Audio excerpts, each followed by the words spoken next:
అక్క నేనక్క మీ కీర్తి సురేష్ తమ్మునక్క. అక్క ప్రెసెంట్ మా పొలాల్లో ఇక్కడ మా ఇంటికి వచ్చాను, కొంచెం చిల్ అవ్వడానికి వచ్చాను. ఎందుకంటే పొద్దుట మా అమ్మ 5:30కి పనికి వెళ్ళిపోయింది, అసలు అన్నం కూడా వండలేదు. మా తోటలో మామిడికాయలు ఉంటే 2 మామిడికాయలు తిన్నాను, ఇప్పుడు కొంచెం ప్రశాంతంగా ఉంది నిజంగానే. దాదాపు ఒక 4 నెలల నుంచి అక్క, 4 నెలల నుంచి ఈ తమ్ముడికి ఏ పని లేదు అసలు. రోజు వర్షాలు రావడం వల్ల పెయింటింగ్ పని లేదు, డిమాండ్ లేదు. అందుకని నిజంగానే చేతిలో డబ్బులు లేకపోవడం నిజంగానక్క ఈ తమ్ముడికి నిజంగానే ఒక్కొక్కసారి చచ్చిపోవాలనిపిస్తుంది అక్క. మనస్ఫూర్తిగా చెప్తున్నానక్క ఒక మాట,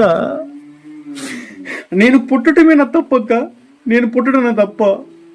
మా అమ్మ నాన్న చిన్నప్పటి నుంచి ఎంతో కష్టపడి పెంచారక్క ఈ తమ్ముడిని. చేతిలో డబ్బులు లేవు. ఇది 150 రూపాయలు అక్క ఈ షర్టు. మా అమ్మ కొనిచ్చింది, నా తల్లి కొనిచ్చింది అక్క. అక్క కీర్తి సురేష్ అక్క ఎన్నో 100 సినిమాలు తీస్తూ ఉంటారు అక్క, ఎన్నో 100 సినిమాలు యాక్ట్ చేస్తారు హీరోనిగా. ఈ తమ్ముడికి మీ తమ్ముడు అనుకుని ఒక్క అవకాశం ఇవ్వక అక్క. ఇక్కడ ఉండటానికి ఏమాత్రం నాకు ఇష్టం లేదక్క. అక్క తెలుగు సినిమాలు నటించాలనేది చిన్నప్పటి నుంచి మా అమ్మ కల నా కల అక్క. ఈ వీడియో చాలా మంది తెలుగు వాళ్ళు చూస్తారు. అక్కకి చెప్పి ఈ తమ్ముడికి ఒక్క అవకాశం ఇప్పించండి అక్క. నా జీవితం మీ చేతిలో ఉందక్క, మీ చేతిలో ఉంది. ప్లీజ్ నా నెంబర్ పైన ఉంటుంది అక్క, ఒక్కసారి కాల్ చేయక్క. అక్క నా తల్లిగా అనుకున్నానక్క, నేను ఒక్క అవకాశం ఇచ్చి ఈ తమ్ముడు భవిష్యత్తు మార్చిలాగా చేయక్క. ప్లీజ్ అక్క.